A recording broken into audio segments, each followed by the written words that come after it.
Most companies fail on YouTube for years. They keep posting, nothing moves. Even if they have a hit video, they don't know why. But Alex Hormozi and Dan Martell have both grown huge channels that are worth millions. In this video, I'm going to break down both across 9 categories. We'll start with titles and hit one category that's the most important and that nobody ever talks about. That way, you can fix your broken channel, send it to the moon, and make millions. Let's set the stage and look at the overall growth for Hormozi and Martell since they started. I'm also going to compare a third channel, a product manufacturing channel that I helped grow. And I think it shows that what the big names like Hormozi and Martell are doing actually translates. First off, Alex Hormozi. This is every long-form video published on his channel going back to 2021. Each dot is a video, and the y-axis here is views per day, or VPD. I'm going to reference VPD a lot because it's important. It accounts for the age of a video. Think of it like this. If you put 100 kids between the age of 2 and 12 in a room, and you measured how tall they are, there'd be an average height. And if you look at the average, and then you look at one of the 12-year-olds, you'd think, wow, he's way taller than average. But what you really need to compare is the 12-year-old's height against other 12-year-olds, people who are the same age, not the average height of a bunch of kids who are between 2 and 12. And if we apply a trend line here, we can see his overall VPD growth. Steady, a few inflections here and there, but overall he started off in 2021, and he just steadily increases his VPD over time. Next up, we have Dan Martell. Here's his channel for comparison. His channel goes back to 2014, so a lot more data and history. He was pretty flat here until early 2023 or so, where he has this really sharp inflection point and he kind of takes off. And if we overlay Alex in green and Dan in blue, you can see some interesting things here. Both have converged here recently in 2026, and they tend to get fairly similar VPD, though Alex is still a bit higher. And then our mystery third channel. So going back to 2018, it's pretty inactive, and you can see through mid-2023, it's pretty flat and uneven. And then like Dan Martell's channel, here in 2023, you have this really sharp inflection point, and then it kind of levels off again. And if we plot all three, we can compare their overall growth trends. The channel I ran and the Dan Martell's channel share this, again, similar inflection point here, whereas Alex just has this really kind of steady growth curve. Inflection points should always be interesting because it means there was this big shift. The natural question is, what happened around that time? This is still correlation, not causation. I'll probably repeat that a lot, but if you charted your net worth over time and you had this 6-month period where your net worth went up 10x, you'd probably be like, wow, what happened? Let's start with titles. We all know titles are important. It's probably the #1 piece of advice on YouTube. So if titles matter, we should see it in the data. I scored every title on all 3 channels against the want, avoid, wonder title formula. I've got a different video on that. I'll link to it here if you want to check it out. We score a title 0 to 100, and the more it emphasizes something the viewer wants, or emphasizes something the viewer wants to avoid, or creates wonder or curiosity, the higher it scores. So let's ask 2 questions. Number 1, does a higher scoring title get a video more views? The short answer is that once you account for age, barely. There's a very modest increase in views correlating with higher scoring titles.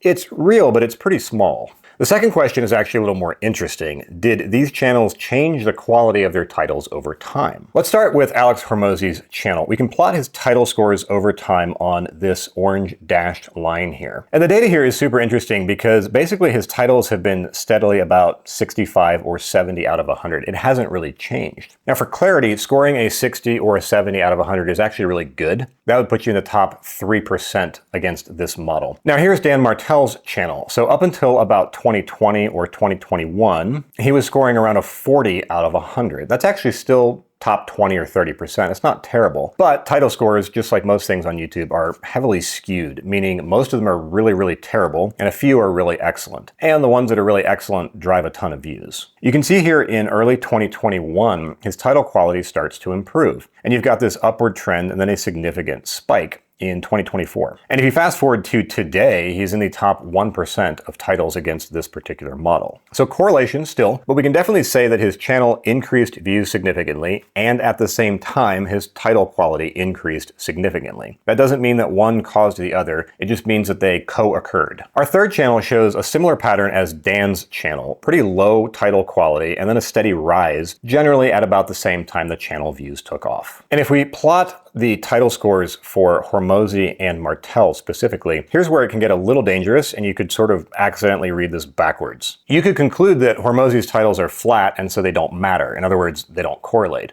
But in order for something to correlate, there has to be variation. And what we're seeing is that for Hormozi, there just wasn't enough variation to even pick up a correlation. He just always wrote really good titles. Another thing to factor in that's quite possible, even likely, is that his team is going back and rewriting old titles, changing old packaging once they learn what works. So for Alex, how impactful were his titles?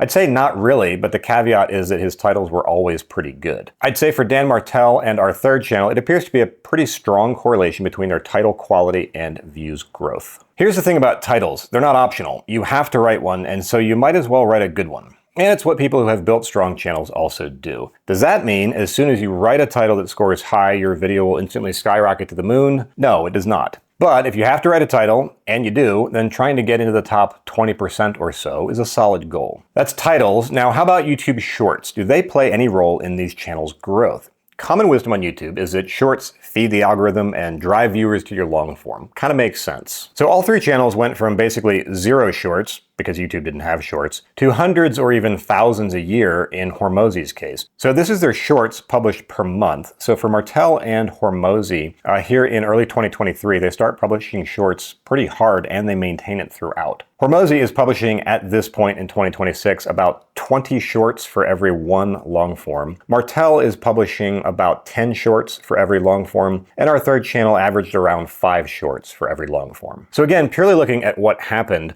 Martell started publishing a lot of shorts at roughly the same time his channel starts to take off. We're going to see this over and over again, that there are simply things that are hard to tell whether it's purely correlational or coincidental, and how much of it may have caused something. In other words, it's really hard to tell what was just along for the ride. So generally speaking, high-performing channels that do a lot of views publish a lot of shorts, it seems. The problem is that there can be a calendar trap here. Shorts went from 0 to hundreds a month in the same time, so it looks like it's tracking with the views. But we could also probably track the price of eggs, and it might trend up here too. The honest test here is timing. If shorts drive long form, then a month where they post more shorts should be followed by a bump in long form views. So a month where you ramp up a ton of shorts, does the following month result in a ton of long form views if you control for time? The short answer is no, not really. There's just not much of a relationship at all, which again is not saying the same thing as shorts don't matter. It's just saying that we can't see any relationship between a really heavy month of shorts followed by a ton of long-form views, at least with the data we have here. So for scoring how impactful shorts were for channel growth, I'm going to give a big old maybe to all three. And here's the honest read. All three channels went hard on shorts and they all grew.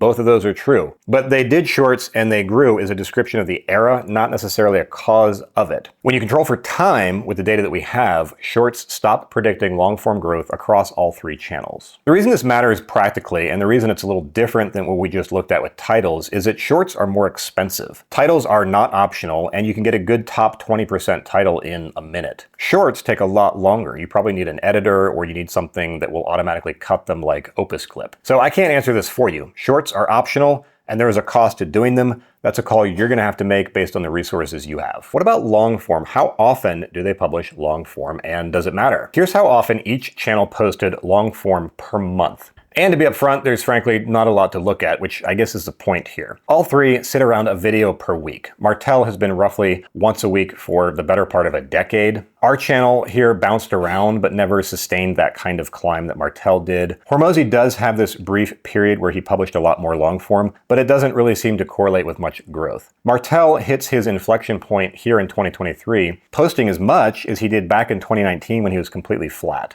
Hormozi's busiest year was 2021, a full year before he kind of started to take off. And as he took off, if anything, he slowed down his long-form publishing. So to score how impactful publishing frequency is for these channels, I'm going to say meh for all three of them. They all come in about once a week. It fluctuates. It doesn't really seem to matter a lot, and it doesn't predict much in the data. All right, how about duration? Another thing people get hung up on is how long a video should be. And I say should because I think that's how people think about it, as if there's some correct duration for a video. Looking at all three channels, we have quite a spread, and it changes over time. So Dan Martell's channel started out around 5 minutes. He peaks at about 20 minutes, and he has periods where it's more or less. None of it really correlates with his major inflection point, and it seems like lately he's settled in around 15 or 17 minutes per video. Alex started around 10 or 12 minutes and then peaked around 30 minutes up to 40 minutes. And in our third channel, we definitely did start making longer videos around the time that it took off. That's because we started making very different videos, more educational and less product demos.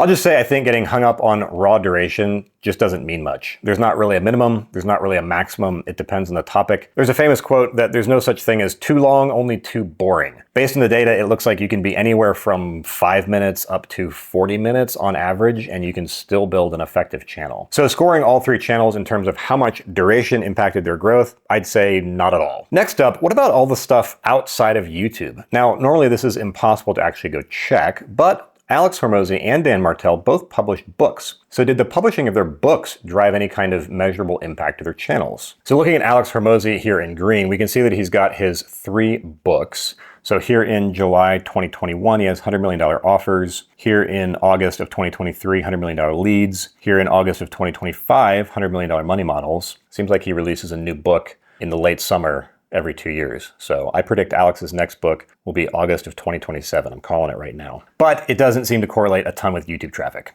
Maybe $100 million money models, really hard to say. For Dan Martell, he had Buy Back Your Time in January 2023. This is a little more interesting because it does come kind of right before that really big inflection point, but he published it in January of 2023. His channel doesn't really start to take off until September of 2023, 9 months later. So I don't really know. The spike definitely came after the book launch. That's about all I can say.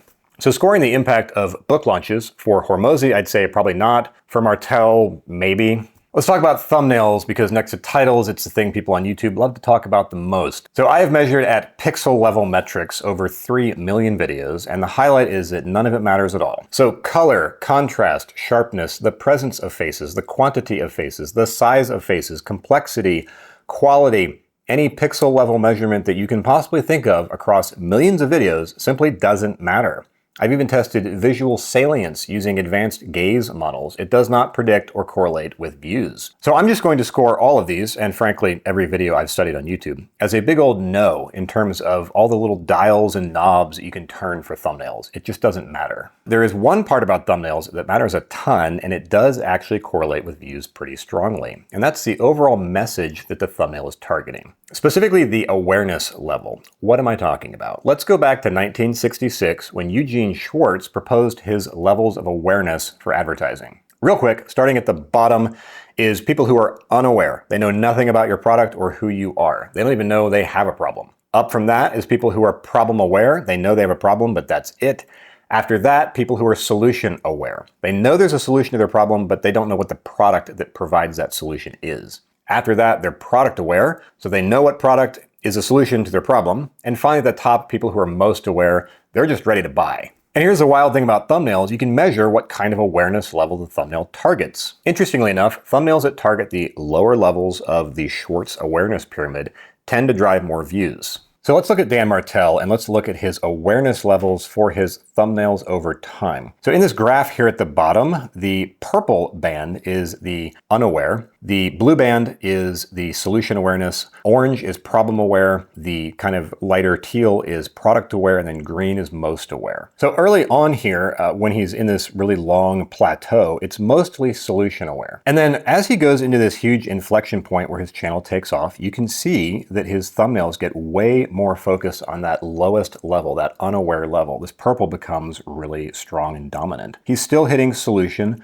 quite a bit, but it's a lot of unaware. Now, not to read a story into this, but it makes sense, and it makes sense fitting with Schwartz's pyramid. If you want to expand your audience significantly, you need to talk to the people at the lower levels of the pyramid. You need to reach people who are completely unaware. So one example of this might be his video here of Stop Giving an F. That thumbnail is not offering a problem really or a solution. Maybe you could argue the solution is to not give an F, I don't know. It's just broadly unaware. It has a very wide appeal. If you compare that to an early video, like how to get your first 1,000 customers, that's a solution. That's clearly in that blue band. And so there's a pretty strong correlation as he shifts the focus of his thumbnails to reach lower down in that pyramid. He's trying to reach people who are less aware of who he is, which totally makes sense. That's how you grow an audience. Let's look at Hormozi. The interesting thing about his thumbnails is he's actually always been relatively split between solution and unaware, but it's been a pretty good mix. Solution is for sure less of a factor in his thumbnails than Dan Martell, and he's almost never talked about his products. He's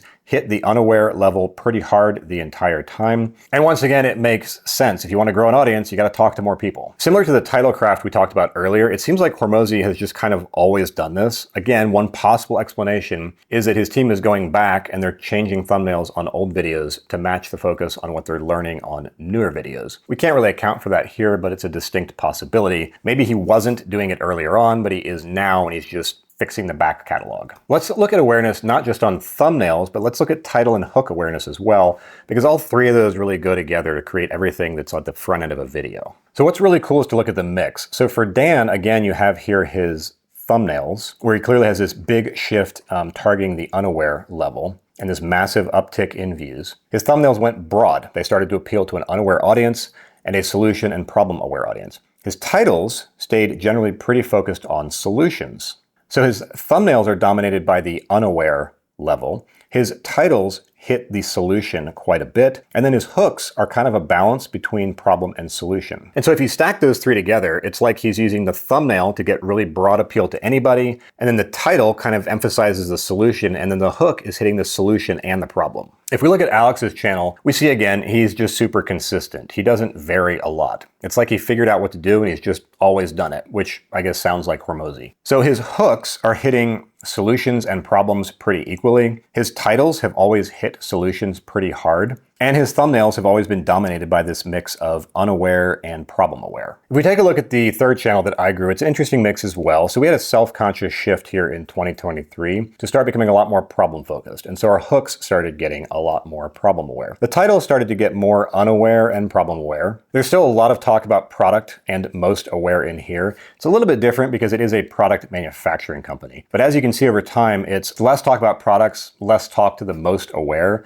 and a gradual appeal to a broader audience. Because again, if you want to bring in more people, you got to go talk to new people. So in the terms of the shift in awareness for all three channels, in terms of how it's impactful, it's a little bit different. Hormozi, it's pretty much always done the same thing, whether that's just because he's been that consistent or his team is updating their catalog. But the mix is pretty clear. Thumbnails lead with the problem to the unaware audience, and then he lays into the solution and highlights the problem in the hooks and the titles. Martell had a very clear shift where he started broadening out and his thumbnails start targeting the unaware. And then in the hooks and the title, he expands that out. So to score the awareness level impact on these channels' growth, I would give Hormozi a resounding yes, because he seems to have always done it. Martell a resounding yes, because he started to do it a lot, and it correlates very strongly with his growth. And on our third channel, I give a pretty solid yes as well, though it's not quite as clear in the mix. Factor this in when you make titles, thumbnails, and hooks. Factor this in when you're just thinking about the concept of a video. I see so many brands, so many media teams who are completely stumped as to why their channel doesn't grow. And then you look at their videos and every single video talks about the product. So 90% of their content is talking to people who are most aware or product aware. They're talking to the very top of the pyramid. They're talking to the person who is already pulling out his credit card out of their back pocket, getting ready to pay. And that's fine, you can talk to them, but if it's the only person you talk to, you're never going to reach another audience. You're never going to reach people who don't know about you already.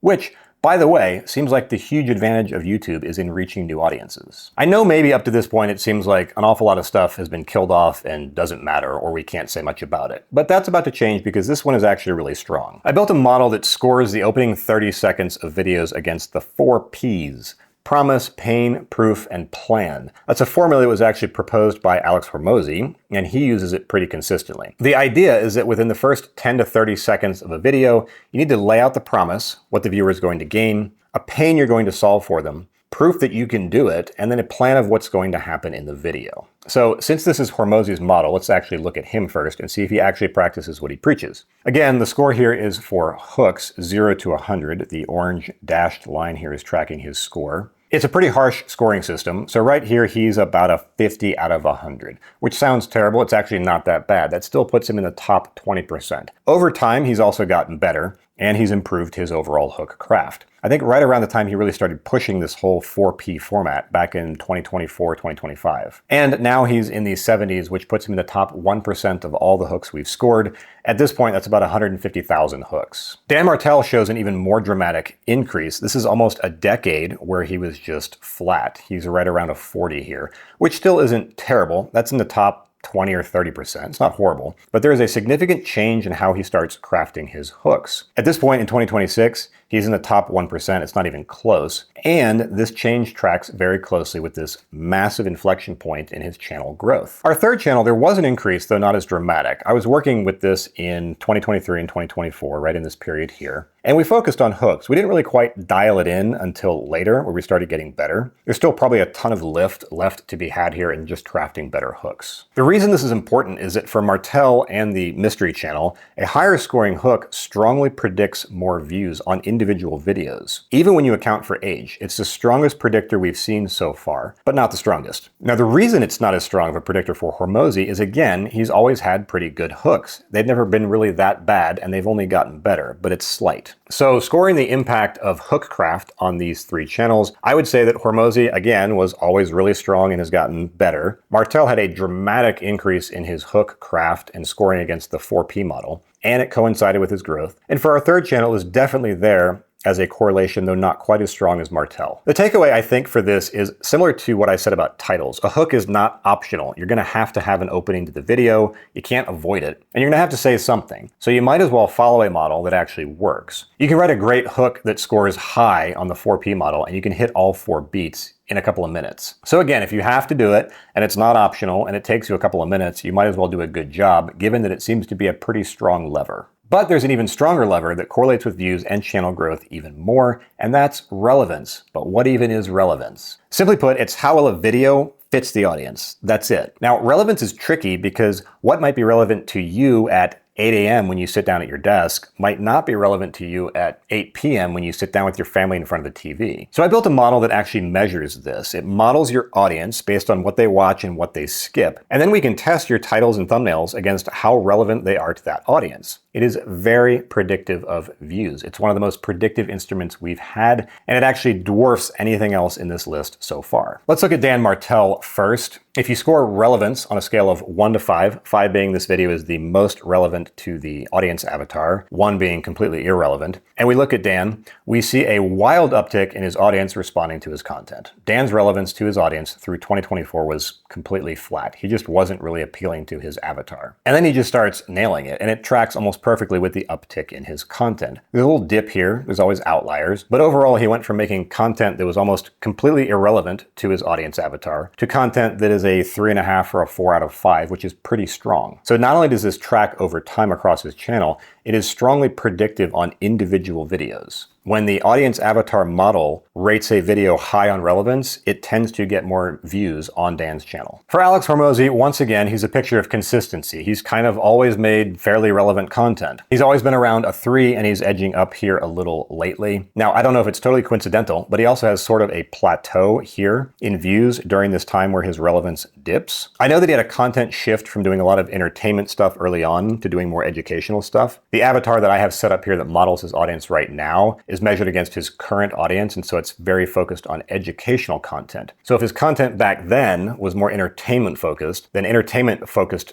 content would not be as relevant to an audience that is there to grow their business. So if we had to score relevance across these channels, I would score it as probably the only thing that matters across YouTube. And so yes, relevance for Hormozi has once again always been high, and he's had this steady growth. Dan Martell seems to have fixed his relevance, and it played out the exact same way in our third channel. So that's relevance, and notice what just happened. The hook survived everything, but relevance is the one that actually sits at the top. It's the same shape as a hook, but stronger and cleaner. Hormozi always had it, Martell fixed it, and our channel did the exact same thing. And once you say it out loud, it's kind of obvious. Every other thing in this video, titles, thumbnails, a hook, It's just a way of signaling relevance. And so if you look at all 9 factors across 3 channels, a lot of stuff died, but the thing that survives are the hook, relevance, titles, and hitting people at an awareness level that's going to pull them in. If I had to pick one to start with, because it's the simplest and easiest, I'd probably start with hooks. Go check out this video where I break down Alex Hormozi's 4P hook format and a free tool you can use to instantly grade your hooks against his model and see where you rank.